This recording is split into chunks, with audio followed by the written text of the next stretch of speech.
Please accept my Ramanjan humble Prabhu. obeisances Shri Prabhupada. सभी भक्तों को मेरा सादर दंड प्रणाम है। तो कल जैसे आप सभी को सूचित किया गया था, गुरु माधवी इस्कॉन गोवर्धन इको विलेज में है और यहाँ पर ब्रह्मचारी रिट्रीट WIDC के लगभग 400 से 500 ब्रह्मचारी भक्त आए हैं।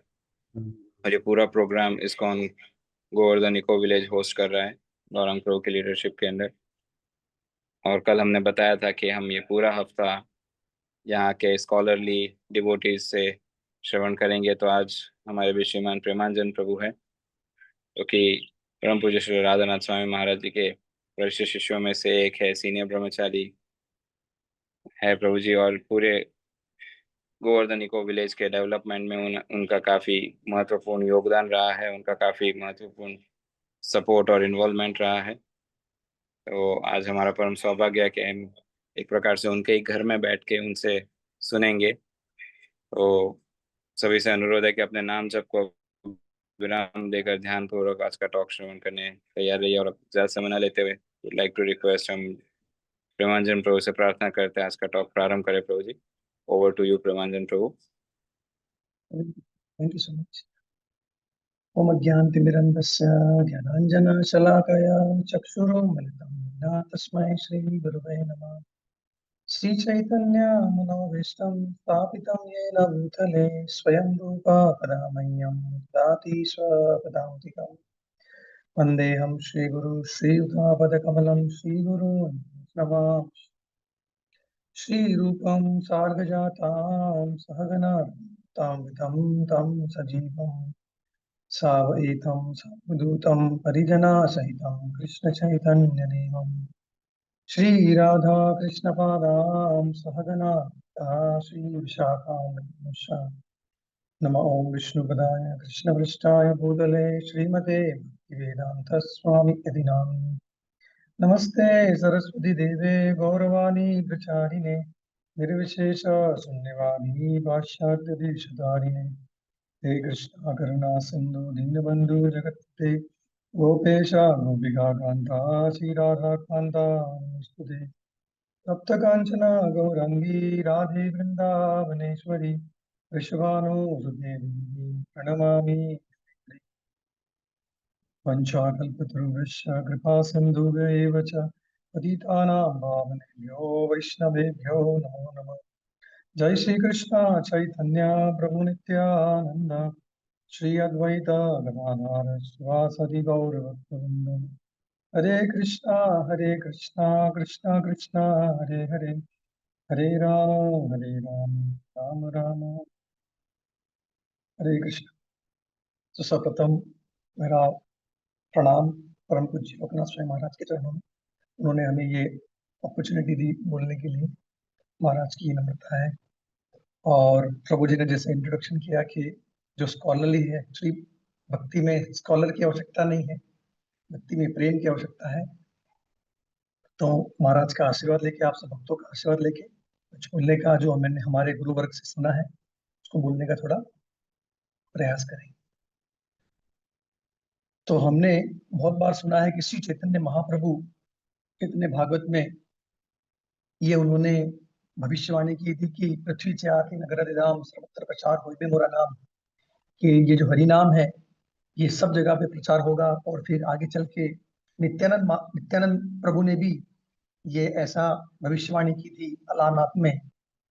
और फिर श्री चैतन्य महाप्रभु ने जो 6 गोस्वामी थे वृंदावन के, उनके उनकी सहायता से, जो बहुत धनी परिवार से थे, उन्होंने सब कुछ छोड़ दिया। तख्ता तूर्णम अशेष मंडलपति श्रेणी सदा तुच्छवट। सब बड़े बड़े परिवार से थे, लेकिन सब कुछ छोड़कर उन्होंने श्री चैतन्य महाप्रभु का जो आंदोलन था उसके अंदर उन्होंने अपना पूरा जीवन समर्पित कर दिया। और श्री चैतन्य महाप्रभु जो खुद एक उदार सर्वश्रेष्ठ उदाहरण अपने जीवन में उन्होंने प्रस्तुत किया, अपना शुद्ध जीवन और वैराग्य। और ये जो 6 गोस्वामी हैं, उन्होंने सब शास्त्रों का अध्ययन करके, नाना शास्त्र विचार निपुणो सब धर्म संस्थापक करो, सब शास्त्रों का निचोड़ उन्होंने निकाल कर उसका जो सार है वो उन्होंने अपने ग्रंथों में लिखा। और श्री चैतन्य महाप्रभु ने उन गोस्वामियों को जो वृंदावन लुप्त हो गया था, उस वृंदावन को फिर प्रकट करने का सेवा दी। और वृंदावन का जो सुंदरता है, वृंदावन का जो वैभव है, यश है, और उनकी ये सब उन 6 गोस्वामी के माध्यम से श्री चैतन्य महाप्रभु ने स्थापित किया। और फिर वहां पर जो वृंदावन किसी को पता नहीं था, वहां पे बहुत संख्या में भक्तों की संख्या आने लगी, क्योंकि जब हम धाम में जाते हैं तो हृदय का शुद्धिकरण और भक्तों का जो संग होता है, उससे हमारी चेतना में बहुत प्रभाव आता है। और श्री चैतन्य महाप्रभु ने इन गोस्वामी के माध्यम से ये कार्य किया। फिर आगे चल के हमारी जो परंपरा है, जो गोस्वामी के बाद श्री नरोत्तम दास ठाकुर, श्री श्रीनिवास आचार्य, श्यामानंद पंडित, श्री विश्वनाथ चक्रवर्ती ठाकुर, बलदेव विद्याभूषण, इन्होंने भी बहुत प्रचुर मात्रा में श्री चैतन्य महाप्रभु का ये जो आंदोलन है कि ये जो भक्ति का जो धन है, ये उन्होंने आगे बढ़ाया। और आगे चल के श्रीला भक्ति विनोद ठाकुर, जो बहुत ही खुद ही उनको सातवां गोस्वामी भी कहा जाता है, उनकी जो लेख हैं कि और पूरे विश्व में उन्होंने फैलाई। खुद एक उदाहरण गृहस्थ थे, उनकी 10 संतानें थी, लेकिन संतान होते हुए भी उनके लिए वो मजिस्ट्रेट भी थे कोर्ट में, लेकिन ये सब जिम्मेदारी होने के बावजूद भी उन्होंने बहुत सारे ग्रंथों का निर्माण किया। इतनी सारी पुस्तकें उन्होंने लिखी, इतने सारे भजन लिखे हैं, और उनके भजन के माध्यम से कैसे प्रैक्टिकल वे में ये जो श्री चैतन्य महाप्रभु का जो मिशन है कि कैसे सबको जो शिक्षण है श्री चैतन्य महाप्रभु को सबको बांटा जाए। तो श्रील भक्ति विनोद ठाकुर देख रहे थे कि इस संसार में, दुनिया में अगर सबको एकत्र करना है तो उसका एक ही उपाय है, जो परम पूज्य लोकनाथ महाराज कर रहे हैं। आप लोग हर रोज सुबह को आके एकत्र होकर हरि नाम का उच्चारण कर रहे हैं। तो भक्ति विनोद ठाकुर कहते थे कि अगर पूरे दुनिया को अगर एकत्र करना है तो उसके लिए केवल एक ही उपाय है कि सब लोग एकत्र आकर भगवान के नाम का उच्चारण करें। और श्रील भक्ति विनोद ठाकुर ने काफी सारा इसके अंदर उन्होंने अपना योगदान दिया कि केवल ये भगवान के नाम का उच्चारण करने से और सबको हम एकत्र कर सकते थे। ये श्री चैतन्य महाप्रभु की प्रार्थना थी। नामनाम अकारी बहुधा निज सर्वशक्ति तत्रात्मता नियमित स्मरणे न काल। तो भगवान के अलग अलग नाम हैं, अलग अलग नामों से हम पुकार सकते हैं, लेकिन जनरली जब हम भगवान को, और ये जो नाम है ये कहाँ पे लिखे हैं, इस शास्त्र में इसका वर्णन किया गया है। तो अगर हमारा जो पूरा पूंजी है, इन्वेस्टमेंट है, तो ये सब पूरा इन्वेस्टमेंट और पूरा भगवान ने जो शक्ति है ये हरिनाम में दे के रखी है। और जो इसे हृदय पूर्वक, प्रेम पूर्वक इसका उच्चारण करता है वो आनंद प्राप्त कर पाएगा, और इससे ही प्रेम भक्ति हृदय में जागृत हो पाएगी। तो ये संकीर्तन मूवमेंट है, ये बहुत ही महत्वपूर्ण पूरे समाज के लिए, जो पूरे समाज को एकाग्र कर सकता है, इसलिए इसे संकीर्तन कहा गया है। तो श्रील भक्ति विनोद ठाकुर कह रहे थे कि संकीर्तन जो है ये पूरे दुनिया के लोग जो अलग अलग जगह पे हैं, अलग अलग जात के हैं, अलग अलग उनका व्यवहार है, अलग अलग उनका सोचने का नजरिया है, लेकिन ये संकीर्तन सबको एकत्र करके लेके आएंगे, क्योंकि यही सार है और ये लोगों की चेतना भगवान तक ले जाएंगे। तो श्रील भक्ति विनोद ठाकुर ने बहुत सारे भजन लिखे हैं, और उन भजन में वो भगवान का गुणगान करते हैं। एक भजन में वो नित्यानंद प्रभु का गुणगान करते हैं और बताते हैं कि जो शास्त्रों का सार है, सब धर्म का सार है, जो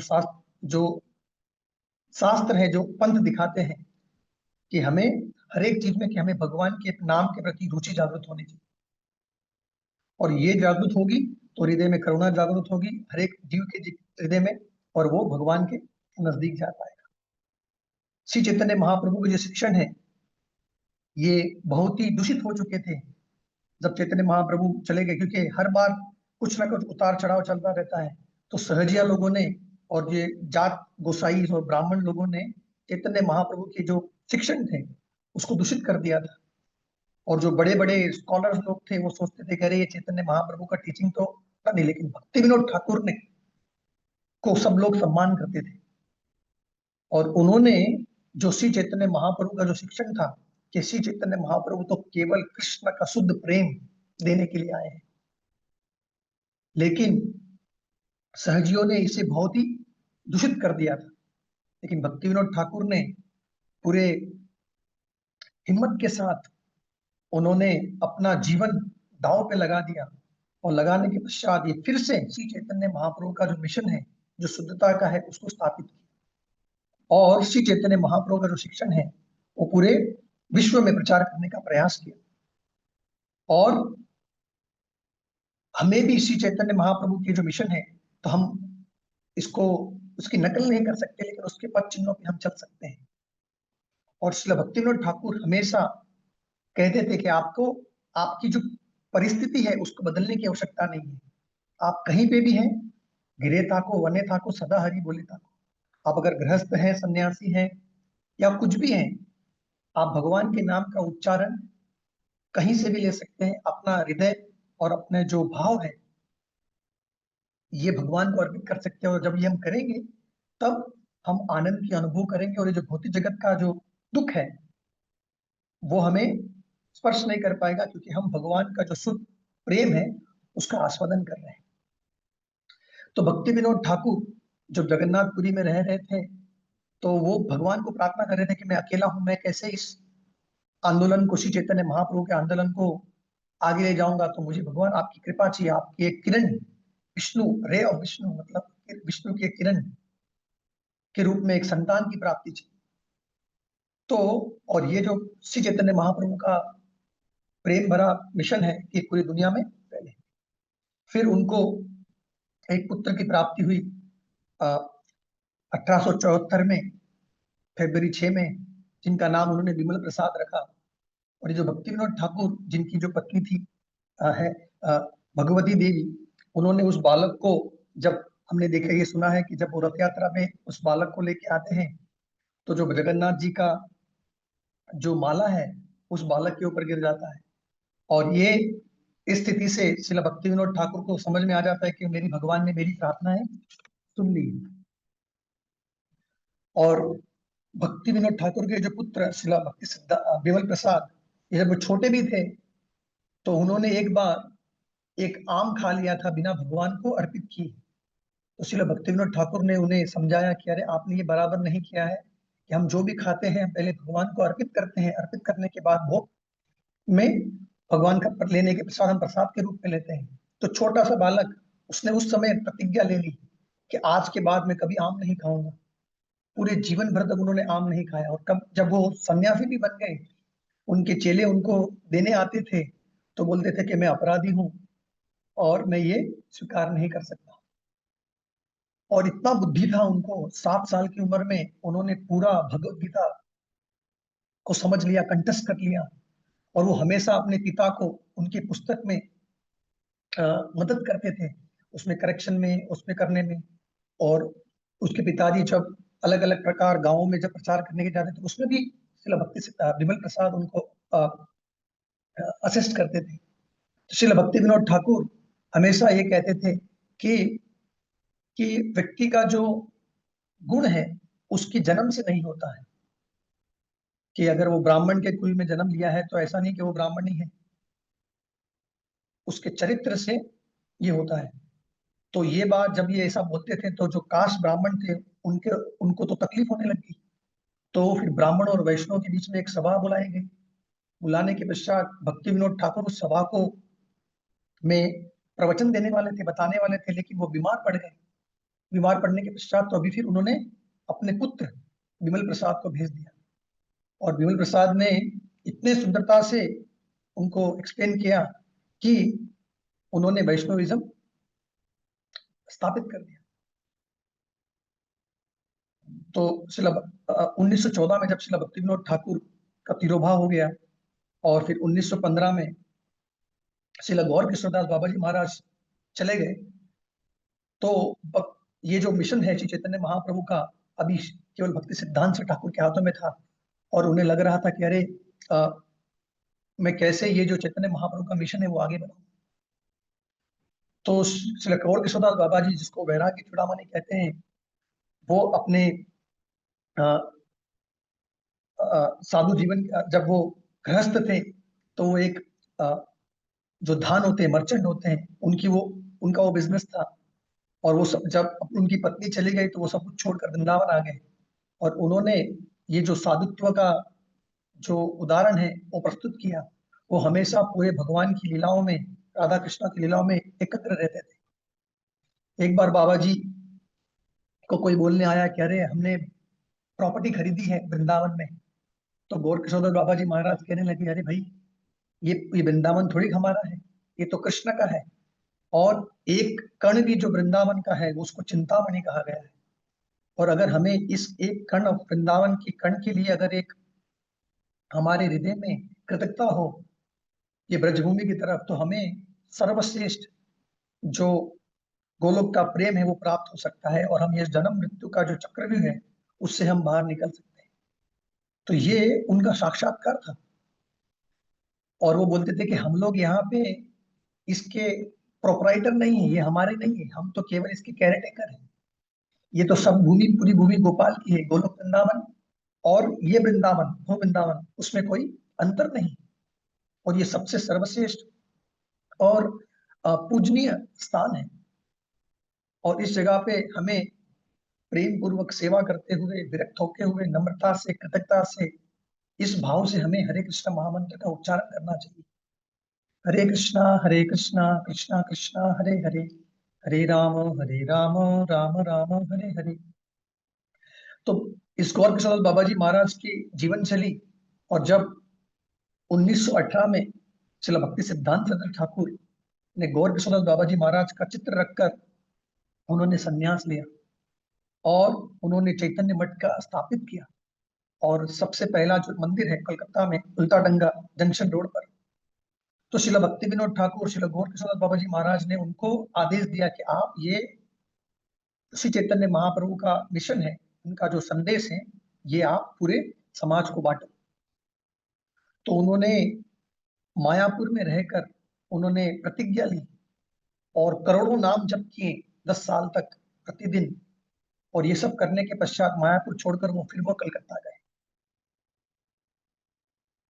और फिर जब वो कलकत्ता गए तो वहां पे अब हमारे श्रील प्रभुपाद जो केवल 25 साल के थे, जब उनका नाम अभय बाबू था, तो उनका एक मित्र था नरेंद्र मलिक, जो उन्हें कहता था कि चलो मैं तुमको एक साधु से मिलाना चाहता हूँ। तो अभय बोले, अरे मैंने बहुत साधु देखे हैं बचपन में, ये साधु सब ढोंगी होते हैं, ये सब नाटक करते हैं, मेरे को साधुओं से नहीं मिलना है। तो अभय उस समय आ, गांधी को फॉलो करते थे, उनके सपोर्टर थे। और बोले कि पहले हमें आजादी मिलनी चाहिए, ये सबसे महत्वपूर्ण चीज है। लेकिन जो नरेंद्र थे वो बहुत ही जिद्दी थे, बोले नहीं नहीं तुम चलो, आपको लग रहा है ये, लेकिन ये ऐसे साधु नहीं, ये अलग प्रकार के साधु हैं। तो नरेंद्र की बात सुनकर अभय बाबू उनके साथ चले गए।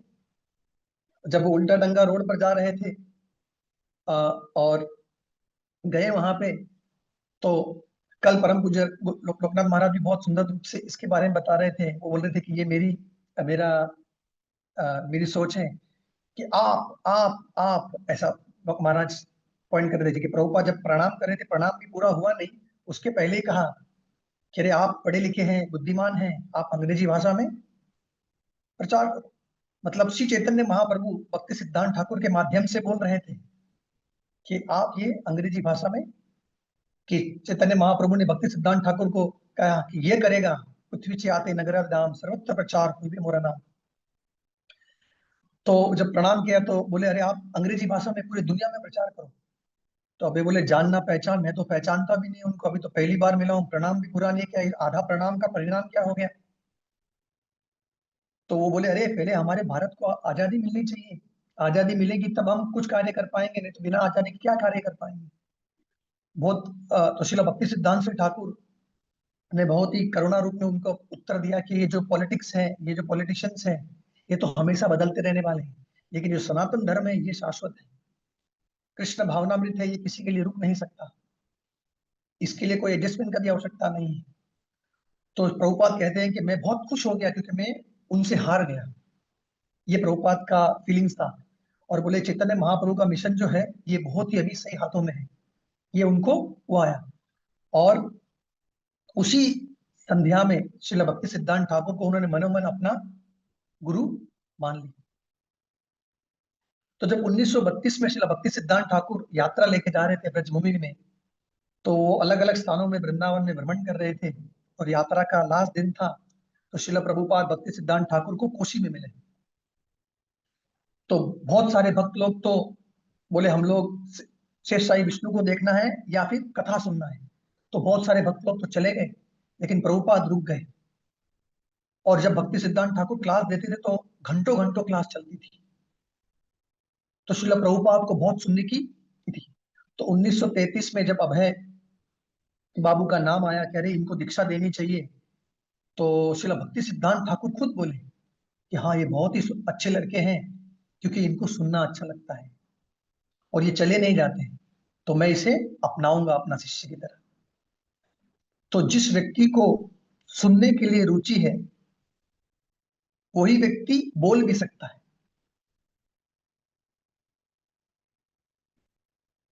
और वही व्यक्ति हरिनाम का जप भी करता है, बिकॉज जितना व्यक्ति सुनेगा, क्योंकि अगर हम देखेंगे कई कई ने मंत्रा का सुना, उससे क्या हो गया।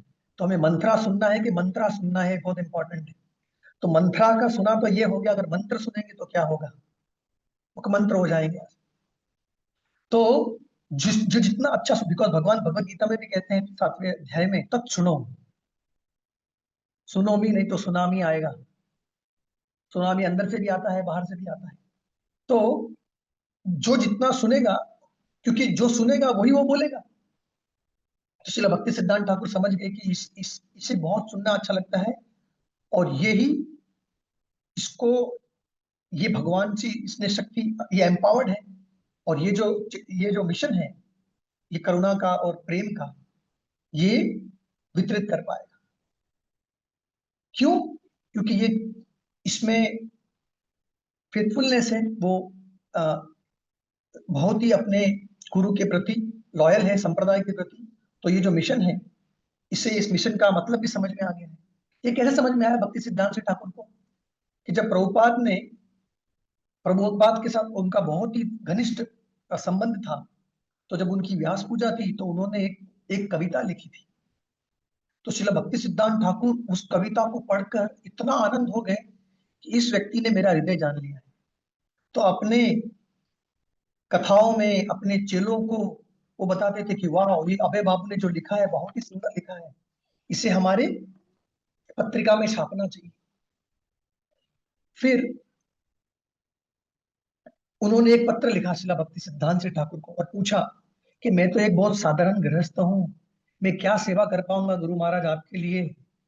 तो श्रील भक्ति सिद्धांत ठाकुर कहने लगे, उन्होंने उनको वही आदेश दिया तो पहले मीटिंग में दिया था कि इस पूरे दुनिया में केवल एक ही चीज की कमी है, वो है कृष्ण भावनामृत। आप अपनी बुद्धि लगाओ और बुद्धि लगाकर ये जो श्री चैतन्य महाप्रभु का मिशन है, इसे अंग्रेजी भाषा में पूरे विश्व में फैला। और उसके पश्चात, उस इंस्ट्रक्शन के पश्चात श्रील भक्ति सिद्धांत ठाकुर का तिरोभाव हो गया।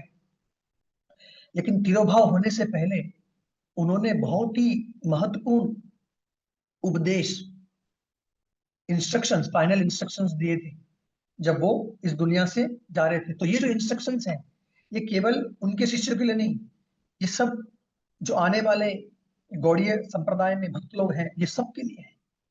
तो उन्होंने सबसे पहला इंस्ट्रक्शन दिया कि प्रचार करो, कि हमें ये जो प्रचार है श्रील रूप और रघुनाथ का, उन्होंने जो शिक्षण दिया है, हमारी पूरी शक्ति और हमारा पूरा रिसोर्स इस प्रचार में लगाओ।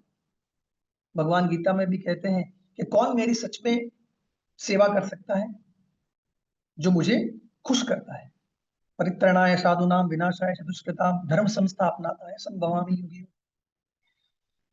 तो भगवान यहाँ पे आते हैं अपनी करुणा बांटने के लिए, लोगों का दुख दूर करने के लिए, उनको जन्म मृत्यु के चक्रव्यूह से बाहर निकालने के लिए और उनको भगवत धाम लेके जाने के लिए। तो भगवान बार बार आते हैं, वही हमारी माता है, वही हमारे पिता है, वही हमारे सब कुछ है। तो जो भी हमारे में शक्ति है, जो भी हमारे को भगवान ने कलाएं दी हैं, जो भी छोटी चीज है हमारे पास वो महत्वपूर्ण नहीं है, कि वो हम तो केवल एक निमित्त मात्र है उस करुणा के लिए। तो श्री चैतन्य महाप्रभु की जो शिक्षण है कि कैसे हम पूरे विश्व में, और वो भी इतने प्रेम पूर्वक कि लोग इसे अपनाएं अपने जीवन में।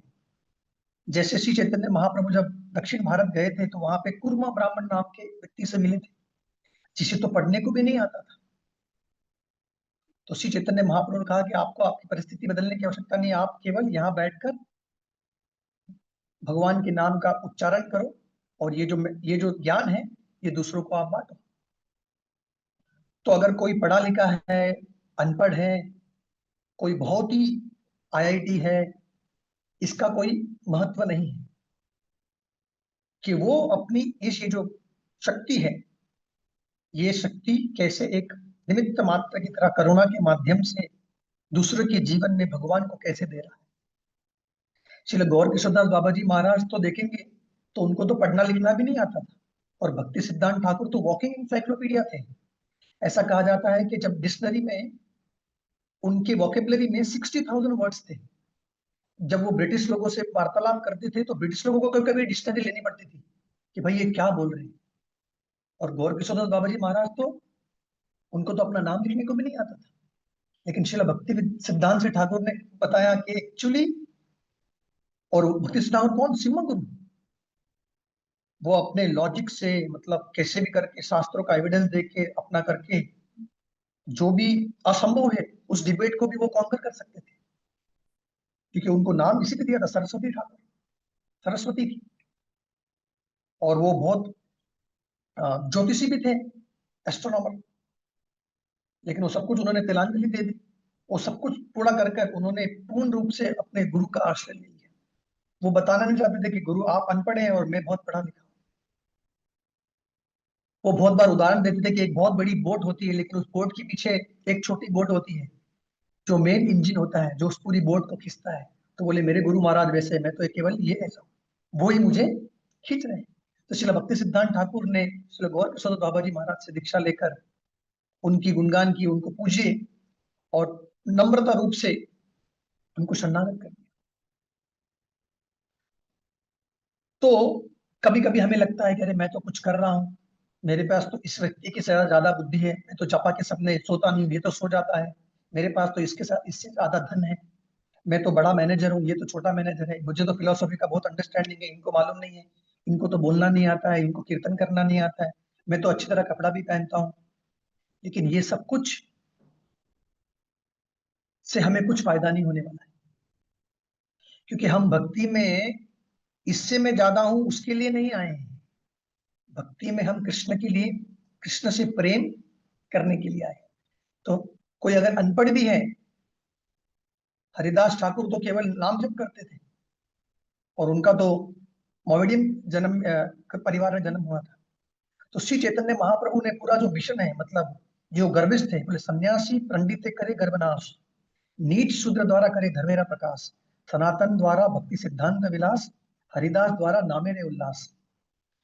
तो जो सोचते थे कि मैं बहुत पढ़ा लिखा हूँ, मेरे को तो सब कुछ आता है, मैं बड़ा हूँ, तो पूरा टेबल चेंज कर दिया। बोले सन्यासी पंडित करे गर्भनाश, नीच शूद्र द्वारा करे धर्मेरा प्रकाश। उन्होंने पूरा तो हम कोई भी परिस्थिति में, हमारी परिस्थिति हमारा डिस्क्वालिफिकेशन नहीं है, लेकिन अगर हमारी परिस्थिति हम सोचते कि मैं इससे ग्रेटर हूं, तो वो हमारा डिस्क्वालिफिकेशन। तो कोई अ, तो अ, तो ये अगर हमारे रहेगी परिस्थिति कि मैं इससे बड़ा हूं, मैं, वो मेरे से छोटा है, मुझे को तो इससे ज्यादा आता है, तो हम बहुत ही एरोगेंट है, इग्नोरेंट है, मतलब तमोगुण में है।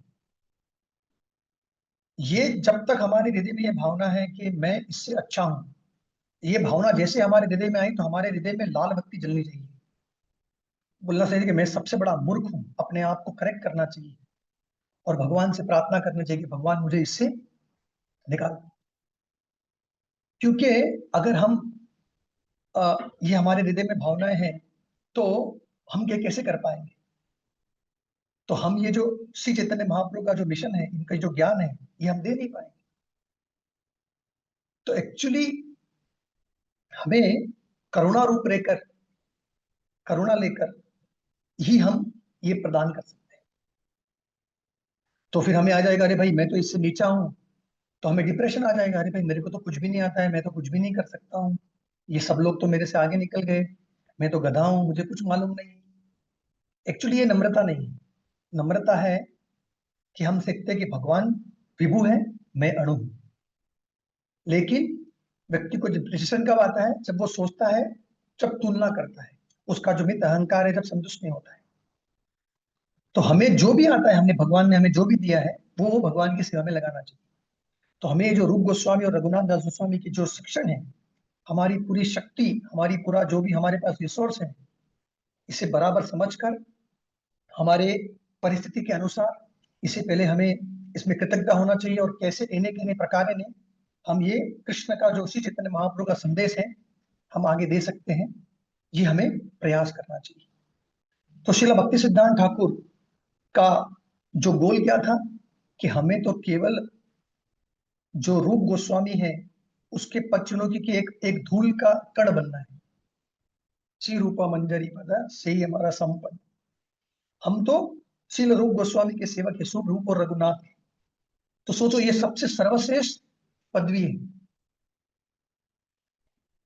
और कुछ भगवान को पसंद नहीं कर सकता है। कुलशेखर अलवार भी ये प्रार्थना करते हैं कि मैं आनंद नहीं रह सकता हूं अगर मेरे पास सोने की पत्थर हैं, हीरो से जरा मेरे पास मुकुट है, मेरे को केवल आनंद यही दे सकता है, आपके चरण कमल ही आनंद दे सकते हैं, और यही मेरी संपत्ति है और यही मेरी शक्ति है। तो श्री रूप गोस्वामी के चरणों कमलों की जो धूल है, रघुनाथ दास गोस्वामी के चरणों में धूल है, उसमें नम्र रूप और बहुत ही सिंसियरली से हमें दास दासानुदास कर कर वो हमारी हमारी इच्छा होनी चाहिए। और ये जो आदेश है, ये उदाहरण के तौर पर हमारे हृदय में रहना चाहिए। और ये कब रहेगा? जब हमें भक्तों के प्रति कृतज्ञता है, उनके प्रति हम उनका गुणगान करते हैं, और हम बहुत आतुर हैं उनकी सेवा करने के लिए। दूसरा, उन्होंने संदेश दिया कि एक दूसरे के साथ मिलजुल के रहो, कॉपरेट करो। बोले आप जो भी कार्य कर रहे हैं, तो ये हम देखते हैं श्रील प्रभुपाद के जीवन में। जब श्रील प्रभुपाद, ये लास्ट इंस्ट्रक्शन प्रभुपाद भी बताते हैं कि अगर आपको मेरे प्रति प्रेम दिखाना है तो आप कैसे एक दूसरे के प्रति ये मिशन को आगे बढ़ाने के लिए एकत्र होते हैं।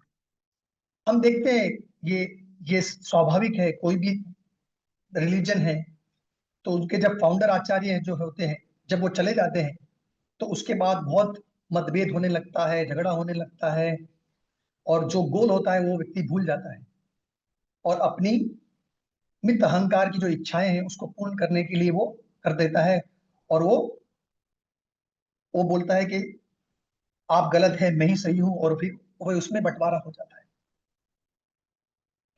फिर तीसरा उन्होंने इंस्ट्रक्शन दिया कि आप साथ में रहो बिना झगड़ा किए। तो श्रील भक्ति सिद्धांत ठाकुर बोलते हैं कि आप लोग सब साथ में रहो लेकिन झगड़ा मत करो। और ये कैसे कर सकते हैं? जब तक कृष्ण को केंद्र बिंदु नहीं करेंगे तब तक झगड़ा होता ही रहेगा। तो अहंकार जो है, ये जो मित अहंकार है, हम सोचते हैं कि मैं केंद्र बिंदु हूं और मैं जो बोलूं वही चाहिए, मेरे को जो करना है वही करना चाहिए, मैं जो बोलूं यही महत्वपूर्ण है।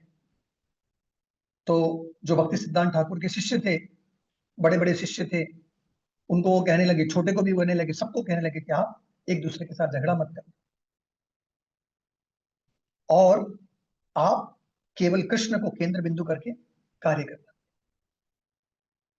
तो कैसे? क्योंकि उन्हें पता था कि कली कली मतलब कलह होना ही है। तो उन्होंने वो प्रोसेस ही बताया कि कैसे आप इससे बाहर निकल सकते हैं। क्योंकि हर एक व्यक्ति के हृदय के अंदर कलह है, बिकॉज हम शुद्ध नहीं है, और उस कलह से अगर बाहर निकलना है तो क्या करना पड़ेगा? कृष्ण को केंद्र बिंदु बनाना पड़ेगा। अगर कृष्ण केंद्र बिंदु नहीं है तो सब कुछ तहस नहस हो जाएगा। और बोले ये बहुत ही जरूरी है, इसको तत्काल करना चाहिए, यही सबसे महत्वपूर्ण है। क्योंकि अगर व्यक्ति समझेगा नहीं, बोले मैं तो सब बोल रहा हूँ जो सही है, तो बोलेगा मैं तो बीमार ही नहीं हूँ। अगर व्यक्ति सोचेगा मैं बीमार ही नहीं हूँ तो वो दवाई नहीं लेगा, दवाई नहीं लेगा तो और बीमार पड़ जाएगा। तो जब हम बीमारी और लंबी फैल जाए उसके पहले अगर हम दवा ले लें टाइम पर, कि डिले ना हो, वो क्या है कि हम कृष्ण को केंद्र बिंदु बन के सब कार्य करें।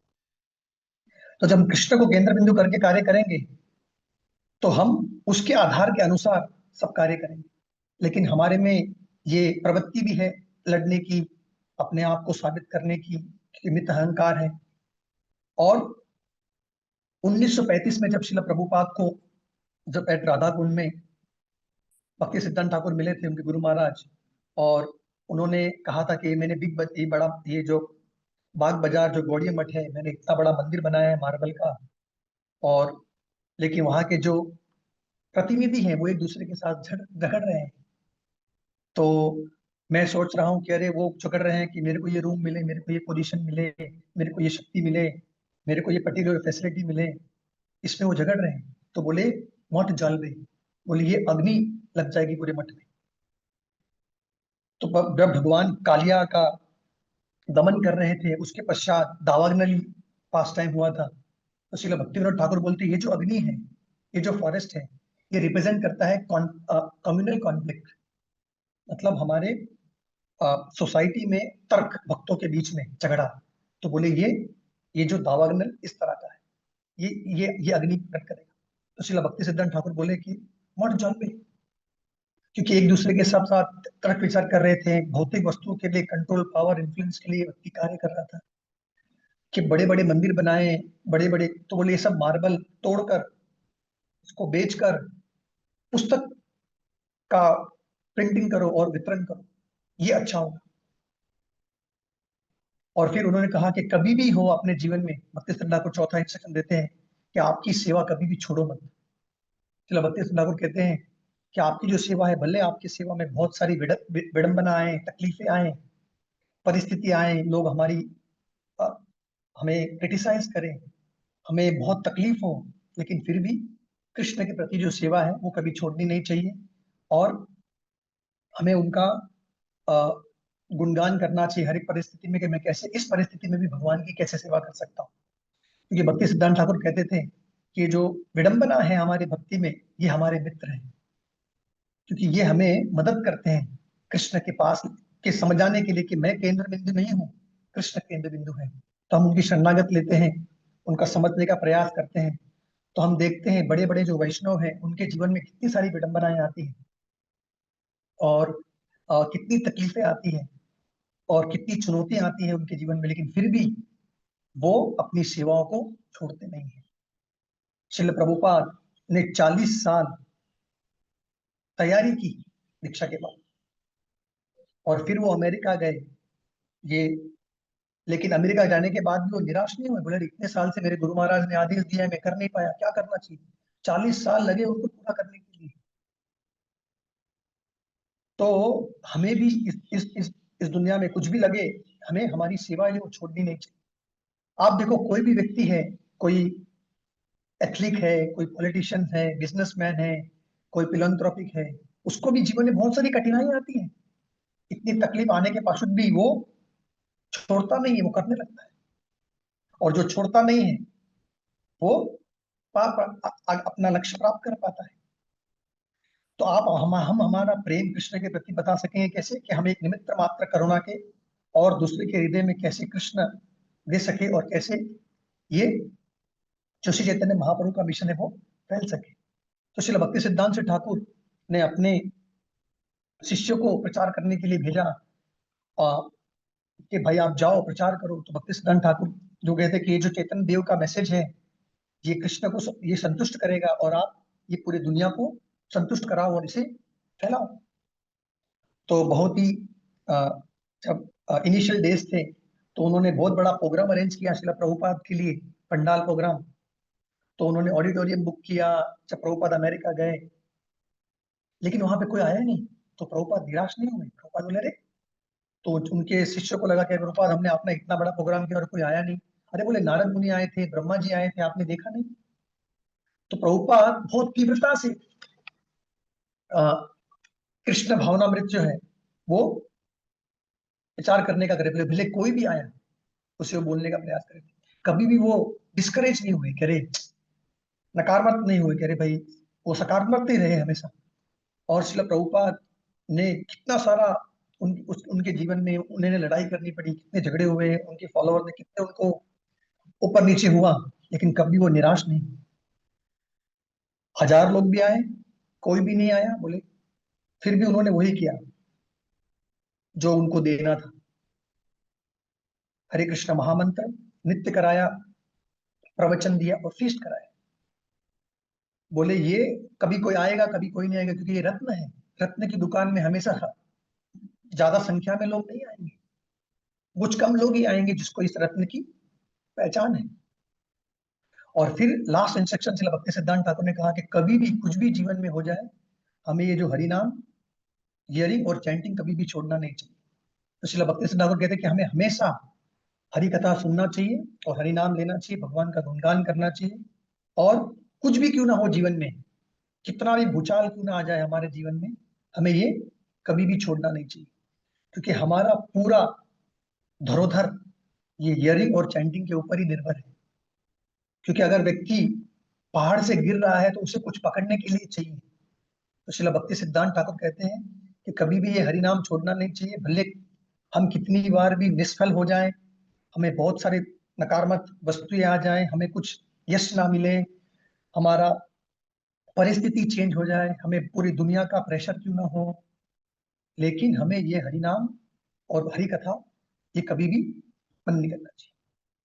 और फाइनली वो बोलते हैं कि हमें सहनशील होना चाहिए। चलो भक्ति सिद्धांत ठाकुर का जो इंस्ट्रक्शन है वो बताते हैं कि हमें ये जो हरिनाम है ये कैसे ले पाएंगे, जब हम तृणाद भी सुनी चे ना तरोरपि सहिष्णुना अमानि न मान देना कीर्तनीय सदा हरि।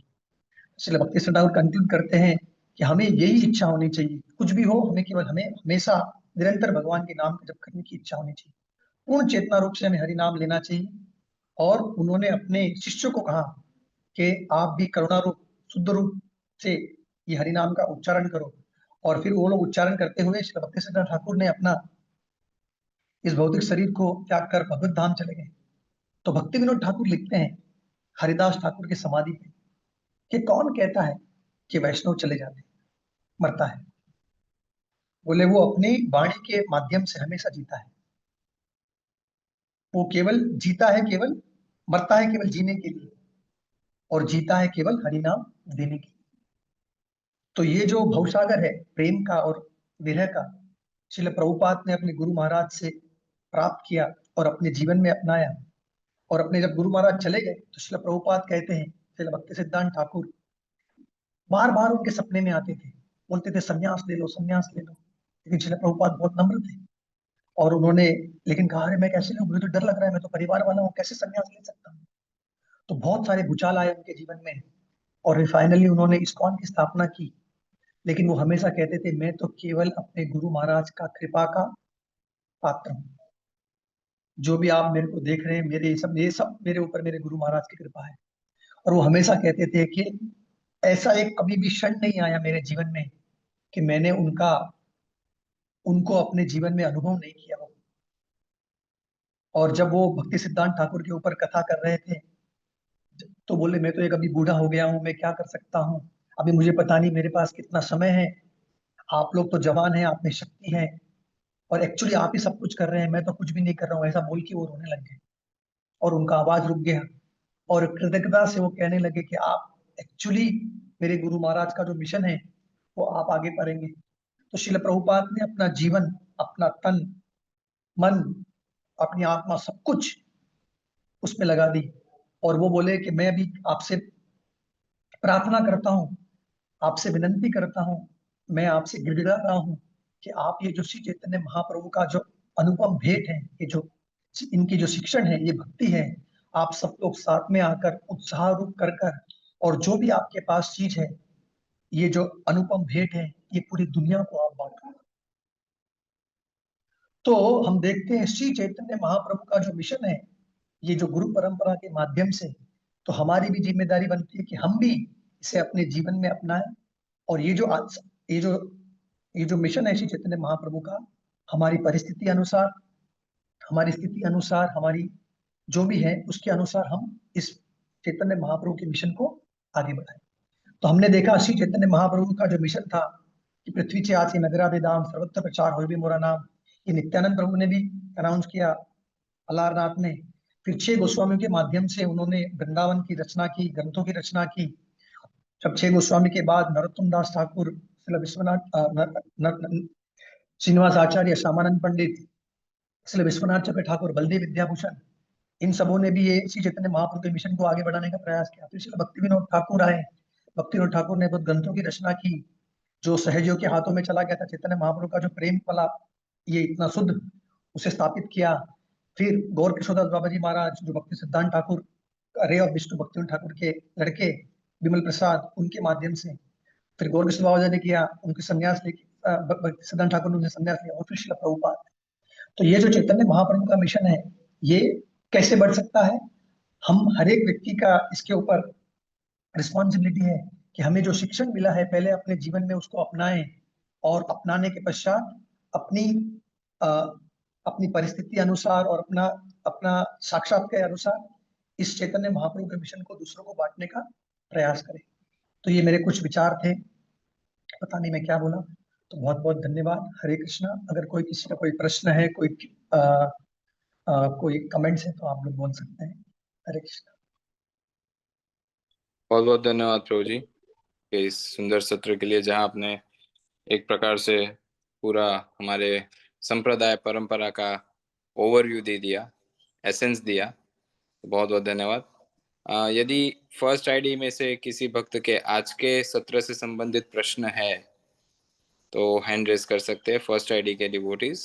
अगर आज के टॉपिक के रिलेटेड कोई क्वेश्चन है, वैसे तो कोई क्वेश्चन करने का स्कोप ना के बराबर है, क्योंकि हमारे आचार्यों के एक प्रकार से हमने लीलाएं श्रवण किए, फिर भी जो भक्त हैंड रेज करके प्रश्न पूछना चाहते हैं, हम एक दो प्रश्न ले पाएंगे। समय हो चुका है। पद्मिनी माता जी पुणे से, अनम्यूट करके बोलिए।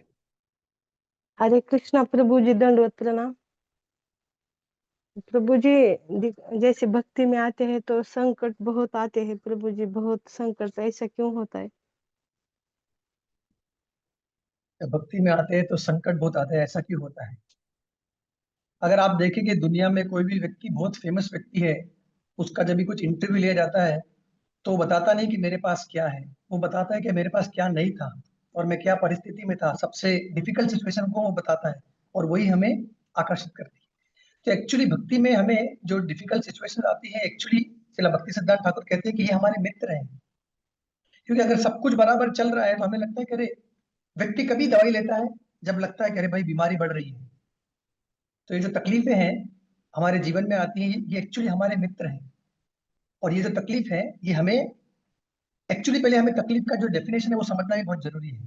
क्योंकि अगर हमारा जीवन का लक्ष्य है कृष्ण को प्राप्त करना, तो अगर कोई परिस्थिति हमारे जीवन में आ रही है जो कृष्ण के पास लेके जा रही है, तो बाहरी रूप से अगर वो तकलीफ लग रही है, तो एक्चुअली वो तकलीफ नहीं है, वो हमारे लिए एक वरदान है, बेनेडिक्शन है, क्योंकि हमें कृष्ण के पास लेके जा रही है। लेकिन बाहरी रूप से अगर वस्तु अच्छी है और वो हमें कृष्ण से दूर लेके जा रही है, तो एक्चुअली वो तकलीफ है। तो बेसिकली तकलीफ में अगर हम, क्योंकि क्या होता है, व्यक्ति जब तकलीफ में होता है तब भगवान को बहुत ही प्रेम पूर्वक पुकार सकता है। और ऐसा नहीं कि भगवान हमें तकलीफ जानबूझ के देते हैं, जो हमने हमारे कर्म किए हैं उसके अनुसार हमें उसको उसका फल प्राप्त होता है। और जब हम भक्ति में आते हैं, ऐसा कहा जाता है कि अगर हमारा गला कटने वाला होता है तो केवल अंगुली में खरोंच आती है। तो सोचो, भगवान हमारी कितनी तकलीफों को कितनी जरा काट दे रहे हैं। तो जो छोटी तकलीफ है, उस तकलीफों में हमें भगवान के नजदीक जाने का भगवान हमें हमें मौका दे रहे हैं। तो ये तकलीफ जो है एक्चुअल हमारे रियल मित्र है। तो उस तकलीफ में अगर हम सोचेंगे कि इस तकलीफ को, मैं इस परिस्थिति में मैं कैसे भगवान के पास जा सकता हूँ, वो अगर हम सोचेंगे, तो हम उस तकलीफ को तकलीफ नहीं देखेंगे, हमें लगेगा कि ये एक्चुअली हमारे रियल मित्र है। ठीक है। Thank you Prabhu. Thanks. Bikaner से लावण्य माता जी, अनम्यूट करके बोलिए। हरे कृष्णा प्रभु जी, पंचांग हरे प्रणाम। कृष्ण। धन्यवाद, धन्यवाद। प्रभु जी, आपकी क्लास से बहुत ही ज्यादा एनर्जेटिक हुए कि जैसे आपने का भक्तों का संग हो या ऐसे कार्य करें जिससे प्रभुपाद को और गुरु महाराज जी को जैसे बहुत खुशी हो। तो प्रभु जी, ऐसा है कि जैसे हम बहुत सारा ऐसा कार्य करते हैं, बुक डिस्ट्रीब्यूशन है, और उससे क्या हमको औरों को मोटिवेट करने का भी मिलता है, खुद से भी मोटिवेट होते हैं। लेकिन प्रभु जी, जो ईर्ष्या भाव आती है कुछ भक्तों में, जैसे बोलते हैं कि उनको ये लग रहा है कि नहीं ये ज्यादा कर रहे हैं, हम कम कर रहे हैं, तो उस ईर्ष्या भाव और द्वेष से हम कैसे निकल पाए? जैसे वैसे तो हमने देखो, तुच्छ भाव से कर रहे हैं बात। एक्चुअली ईर्ष्या भाव जो है ना, जब भी हमारे हृदय में ईर्ष्या भाव है, क्योंकि हमें तो पहले एक्चुअली सोचना चाहिए कि मैं कृष्ण भावनामृत में क्यों आया हूँ। ये सबसे पहला हमारा प्रश्न होना चाहिए कि मैं कृष्ण भावनामृत में कृष्ण के साथ संबंध बनाने के लिए आया हूँ। तो हमें क्या लगता है कि भौतिक जगत में अगर 5 पोजीशन है और 5 लोग हैं, तो मैं तो छठा हूँ, मुझे नहीं मिलेगी, तो मुझे ईर्ष्या हो जाती है। लेकिन भगवत धाम में ऐसा नहीं है, उधर अनलिमिटेड पोजीशन है और कोई कंपटीशन नहीं है। कंपटीशन है लेकिन वो प्रेम भरा कंपटीशन है। तो जब भी हमारे हृदय में ईर्ष्या भाव आए तो हमारे हृदय में लाल बत्ती जलनी चाहिए कि अरे भाई, ये मेरे को कृष्ण से दूर लेके जाना है। जैसे मैं मारवाड़ी फैमिली से हूँ, तो मारवाड़ी फैमिली में से आदमी क्या सोचता है कि मेरे को बेनिफिट किधर होगा, मेरे को प्रॉफिट कहाँ होगा, वो सोचता है, राइट। प्रॉफिट होगा, नुकसान नहीं होना चाहिए, राइट। तो हमें भी भक्ति में ऐसा सोचना चाहिए कि मेरा मेरा फायदा कहाँ होगा, मेरा फायदा ईर्ष्या करने से होगा कि ईर्ष्या नहीं करने से होगा। अगर ईर्ष्या करने से मेरा नुकसान हो रहा है तो मैं क्यों ईर्ष्या करूं, क्योंकि मेरी ये जो पूंजी है वो पूरी खत्म हो जाएगी। क्योंकि भगवान को तो ईर्ष्या अच्छी नहीं लगती। तो ईर्ष्या ईर्ष्या आने का कारण क्या है, क्योंकि हम लोग जो भक्ति में कार्य कर रहे हैं, हमें लगता है कि मैं जो कार्य कर रहा हूँ, मैं केवल नाम जप कर रहा हूँ, ये तो करोड़ों लोगों को क्लास दे रहा है, मैं तो केवल मंदिर में झाड़ू मार रहा हूँ, ये तो भगवान का अर्चन करके सेवा कर। एक्चुअली उसमें कोई डिफरेंस नहीं है, क्या चेतना से हम करते हैं वो इम्पोर्टेंट है। लेकिन हमारा मन क्या सोचता है, ये बड़ा है, ये मैं छोटा हूँ, इसीलिए ईर्ष्या आती है। ईर्ष्या जो है, एनवी जो है, ये हमारे भक्ति के लिए सबसे बड़ा जहर है। हम हमारा भक्ति का जो भक्ति लता बीज है, उसको वो नष्ट करने का प्रयास करेगा और वो बढ़ने नहीं देगा। तो अगर हम बुद्धिमान होंगे तो हम क्या करेंगे, हम बुद्धिमान हो तो सोचेंगे कि भाई, मुझे कुछ लेना देना नहीं है, पूरी दुनिया क्या कर रही है। लेना देना इन द सेंस, ऐसा नहीं कि कोई अच्छा कर रहा है तो उसका गुणगान, कृतज्ञता होना चाहिए हमारे हृदय में। लेकिन इसके वजह से मेरे भक्ति को कोई प्रभाव नहीं पड़ सकता कि अगर कोई ज्यादा कर रहा है, कोई 20 रोटी खा रहा है और मेरी कैपेसिटी 3 रोटी, इसका मतलब नहीं है मैं भूखा हूं, नहीं। तो हमें क्या करना है भगवान के लिए, वो हमें सोचना चाहिए कि मैं इस परिस्थिति में, मेरे को भगवान ने ये शरीर दिया है, ये परिस्थिति दी है, ये फैसिलिटी दी है, इस परिस्थिति में मैं भगवान के साथ कैसे कनेक्ट कर सकता हूँ, ये सोचना चाहिए। जैसे हनुमान जी तो बड़े बड़े पत्थर उठा रहे थे और जो गिलहरी है वो तो एक एक दाना उठा रही, लेकिन भगवान बोले दोनों उनके लिए समान है, क्योंकि वो अपने परिस्थिति के अनुसार, उनकी शक्ति के अनुसार कार्य कर रहे हैं। तो हमारी परिस्थिति के अनुसार, हमारी शक्ति के अनुसार हम जो भी करेंगे वो 100% है। जैसे चींटी तो खाती है एक कण, एक एक दाना शक्कर का, और हाथी खाता है 300 किलो, लेकिन दोनों का पेट भरता है। तो हमारा क्या कैपेसिटी है, उसके अनुसार हमें कार्य करना चाहिए, तो ईर्ष्या नहीं होती। Thank you very much Prabhu ji. Just a small thought, आप जो कह रहे थे या अभी Yes. कह रहे पूरे टॉपिक पे, But you are not able to see who is speaking, bro. You are not. This is Padmamali Das here. Yeah, okay, yes. So Yes, Prabhu bro. जी, I had a question or a thought or a doubt कि आपने जो कहा Yes. कि कोई 1000 लोगों को class दे रहा है वर्सेस कोई झाड़ू लगा रहा है मंदिर में, depends on consciousness. Yes, but कभी कभी ये देखा जाता है प्रभु जी हमारे आध्यात्मिक जीवन में कि कुछ ऑथोरिटीज होते हैं या हमारे सुपीरियर्स जो है, they are somehow more pleased by numbers। कि कोई व्यक्ति अगर बड़ा प्रचारक है, अपने पीछे 100 लोगों को लेकर आया है, और कोई सादा बेचारा व्यक्ति आया है 2 लोगों के साथ, तो 2 लोगों वाले को ज्यादा ध्यान नहीं दिया जा रहा है, लेकिन जो 100 लोगों की फौज लेकर आया, लगता है अरे ये बड़ा प्रचारक है, इसको रूम में बुलाओ, उससे हम पर्सनली बात कर सकते हैं। Same way goes for collection, अगर कोई बहुत बड़ा करोड़ों की कलेक्शन कर रहा है तो बोलता है अरे इंपॉर्टेंट व्यक्ति है हमारे लिए। तो वहां पर फिर एक साधक के मन में ये बन जाता है, वो एस्पिरेशंस बन जाती है कि मुझे भी भविष्य में इतना बड़ा प्रचारक बनना है कि मैं भी एक दिन 100 200 500 की फौज लेकर जाऊं, और तब मुझे संतोष होगा कि मैंने कुछ किया जीवन में। तो इस भाव को या इस विचार को कैसे समझ सकते हैं प्रभु जी? तो प्रभु, अगर मैं आपका प्रश्न अगर बराबर समझाऊं तो मैं जस्ट दोहराता हूं कि आप कहते हैं कि अगर कोई छोटा व्यक्ति है, कुछ छोटा कार्य कर रहा है, तो उसको उतना सम्मान नहीं मिलता है जितना बड़ा व्यक्ति कुछ बड़ा कार्य करता है। तो उसको सब फैसिलिटीज और उसको सब रिस्पेक्ट, वो सब कुछ प्राप्त होता है। तो उससे उस छोटे वाले व्यक्ति के हृदय में ये भावना जागृत होती है कि मेरे को भी ये कर रहा तो मेरे को ये मिलेगा, राइट। ये आपका प्रश्न है, राइट। ना, not really facilities Prabhu ji, superiors like हमारे अथॉरिटीज जो है, हमारे लाइक हाँ, कहिए से, मतलब अथॉरिटी का सम्मान मिलेगा, मुझे वो रिस्पेक्ट करेंगे और वो मिलेगा, राइट। हाँ यानी प्लीज हो जाते हैं अथॉरिटीज। हम देखते हैं कि कोई, हाँ, तो सम्मान ओके। फैसिलिटी कि मुझे फ्लाइट का टिकट मिलेगा, फैसिलिटी वो एक्सटर्नल हो गया, आई नो, बट हाँ एक जो हम पूरा हमारे आध्यात्मिक जीवन का जो सार है ना, कि हमारे अथॉरिटीज को प्लीज करे, उनके माध्यम से गुरु प्लीज होते, उनके माध्यम से भगवान प्लीज होते, राइट। तो यूजुअली ये हाँ देखा है कि प्लीजिंग प्रोसेस में अथॉरिटीज और सुपीरियर्स जो है ना, वो थोड़ा सा कहीं ना कहीं नंबर गेम्स में होते हैं, तो फिर हमें उस भाव को कैसे समझे? तो देखो प्रभु जी, इसके दो पहलू है। एक तो सबसे इंपॉर्टेंट है कि नंबर्स भी होने चाहिए, और उस व्यक्ति को अगर भगवान ने उतनी शक्ति दी है तो उसको वो एक पर्टिकुलर टाइप का जो फैसिलिटीज है वो रिक्वायरमेंट भी है। और एक तरफ अगर भगवान ने हमें वो कैपेसिटी नहीं दी है तो उसको देख के हमें ऐसा नहीं करना है कि मुझे ऐसा बनना है।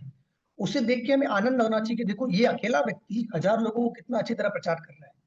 तो अगर वो व्यक्ति की भावना है जो एकदम सिंपल है, उसको नाम में रुचि है, कथा में रुचि है, और जो अथॉरिटी बोलते हैं वो छोटी सेवा भी कर रहा है, वो व्यक्ति का, उस व्यक्ति जो हजार लोग लेके आ रहे हैं उससे भी ज्यादा उसका प्रगति होगा। क्यों? क्योंकि उसके हृदय में कृतज्ञता है और उसके हृदय में एनवी नहीं है। तो अगर उस छोटे व्यक्ति को अगर वो हृदय में ऐसा लग रहा है कि अरे मैं ये करूंगा तो मुझे मिलेगा, तो उसके हृदय में भी कुछ मात्रा में हृदय में एनवी है। क्यों? कि अरे इसको मिल रहा है, मुझे क्यों नहीं मिल रहा है। मतलब ये जो तुलना है ना, ये इसके वजह से उसको वो विचार आ रहे हैं। हाँ, लेकिन देखो हर एक चीज का जरूरत है समाज में। ऐसा नहीं बोल सकते कि अरे खाली बुद्धि का जरूरत है, सर का जरूरत है, नहीं, पैर भी लगेगा।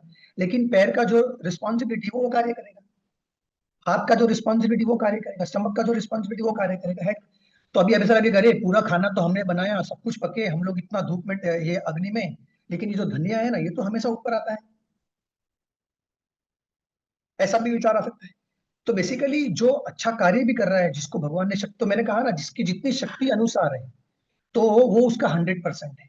तो हमें किसी के साथ तुलना करने की आवश्यकता नहीं है। तो ये जो तुलना है, ये तुलना क्या होती है, हमें लगता है कि अरे ये अथॉरिटी इनको भाव दे रहे, मेरे को भाव नहीं दे रहे। पर एक्चुअली हम लोग अथॉरिटी का तो भाव लेने के लिए आए नहीं, हम तो हमारा भाव कृष्ण के साथ लेने के लिए। तो हमें एक्चुअली भावुक होना, भाव भाव आना चाहिए, लेकिन हम भाव खाते हैं। तो बेसिकली ये नहीं सोचना चाहिए। तो दोनों में गलती है। अगर अथॉरिटी भी ऐसा केवल सोच रहे हैं कि अरे भाई ये जो करेगा उसको ही मैं सम्मान करूंगा, इसको नहीं करूंगा, तो ये भी गलत है। और अगर ये व्यक्ति ऐसा सोच रहा है कि मैं ऐसा करूंगा तो मुझे अथॉरिटी सम्मान देगा, ये भी गलत है। एक्चुअली जो इंटेंशन है, ये जो भावना है वो बहुत इंपॉर्टेंट है, क्योंकि हम कृष्णा भावनामृत में है। तो अगर भावना बराबर नहीं है, अगर वो बीज गलत है, तो उसका जो वृक्ष है वो अलग ही आएगा। हजार वाला व्यक्ति नम्र है, सोच रहा है कि अरे भाई मैं तो कुछ नहीं कर रहा हूँ, प्रभुपाद ने मेरे को शक्ति दी है, नेम पिन पोजीशन दिया है, तो मैं प्रभुपाद की सेवा में लगा रहा हूँ, बहुत लोगों को जोड़ने का प्रयास कर रहा हूँ। लेकिन अगर उसका विचार ऐसा है कि नहीं नहीं देखो मैं बड़ा हूँ तो मेरे को ये सब फैसिलिटी देनी चाहिए, तो वो भी गलत है। और अगर जो छोटा व्यक्ति है जो सोच रहा है कि अरे मैं तो कुछ भी नहीं कर पा रहा हूँ, मैं तो केवल झाड़ू लगा रहा हूँ मंदिर में, वो सोच रहा है कि अरे मैं ऐसा करूंगा तो अब मेरे को सम्मान मिलेगा, तो वो भी गलत है। लेकिन वो सोच रहा है नहीं मैं झाड़ू लगा रहा हूँ, लेकिन ये मेरी सेवा है, मेरी परिस्थिति के अनुसार भगवान ने मुझे ये दिया है और मैं ये प्रेम से कर रहा हूँ। लक्ष्मी देवी पूरे वैकुंठ में पूरा वो झाड़ू लगाती है, तो एक्चुअली वो भी सर्वश्रेष्ठ सेवा है। तो बेसिकली इंटेंशन बहुत इंपॉर्टेंट है, एक्शन बहुत इंपॉर्टेंट नहीं है। तो हमारा इंटेंशन, हेतु क्या है, बहुत इंपॉर्टेंट है। अगर छोटा व्यक्ति सोचता है कि अरे मैं ये करूंगा तो मुझे ये मिलेगा, तो उसने तो पूरा कृष्ण भावनामृत को ही, पूरा उसका गोल ही गलत हो गया। क्योंकि उसका गोल तो फिर कृष्ण को प्राप्त करना नहीं है, वो अथॉरिटी के साथ मेरे को नाम सम्मान मिले, मेरे को फैसिलिटी मिले, वो प्राप्त करना है। तो कोई भी, इसीलिए मैंने कहा ना कि कोई भी कार्य क्यों ना हो, उस कार्य में अगर वो व्यक्ति अपना श्रद्धापूर्वक प्रेम पूर्वक अगर कार्य करेगा ना, तो कुछ समय के बाद उसका रिजल्ट आएगा। और मैं बताता हूं कि कुछ भी डिवोशन व्यक्ति ने अगर किया है प्रेम पूर्वक, बिना कोई हेतु, उसका रिजल्ट 101% आएगा। भले अगर व्यक्ति लोग ने चाइना वॉल भी क्यों ना बना दी, वो भी तोड़ के उसको उसका रिजल्ट मिल जाएगा। ये मेरे कुछ थॉट्स। जय, hope it thank you. Answer the question. हाँ ये प्रभु जी, थैंक यू सो मच। बहुत बहुत धन्यवाद एसोसिएशन और संघ के लिए। तो सभी भक्तों की ओर से, on behalf of all the devotees, would like to express our heartfelt gratitude to His Grace Premanjan Prabhu for today's session। तो आइए हमारी परंपरागत पद्धति से महामंत्र का उच्चारण करके हम श्रीमान प्रेमानंद प्रभु का हृदय पूर्वक आभार व्यक्त करते हैं। हरे कृष्णा कृष्ण कृष्ण हरे हरे, हरे राम राम राम हरे हरे। और प्रभु जी आपसे प्रार्थना, विनम्र प्रार्थना करते, भविष्य में भी हमें अपना संग सानिध्य और मार्गदर्शन प्रदान करते रहिए, सो दैट हम इस प्रैक्टिकली कृष्ण कॉन्शियसनेस को समझ के भक्ति में कुछ न कुछ भाव की क्रांति हो और उसमें विकास हो। ऐसी प्रार्थना के साथ पुनः पुनः कृतज्ञता व्यक्त करते हुए आज के सत्र को यही विराम देते हैं। Thank you very much. मैं भी बहुत बहुत धन्यवाद देता हूँ, आपने मुझे ये मौका दिया। एक्चुअली मैंने आपको ये कथा नहीं की, मैंने कथा अपने आप को की, और खास करके परम पूज्य लोकनाथ स्वामी महाराज के चरणों में प्रणाम करते हैं कि महाराज होते हुए भी हमको बोलने का वो, कि ये महाराज की नम्रता है, और ये हमें सिखा रहे हैं कि कैसे हमें एक दूसरे के साथ दान प्रदान करना चाहिए।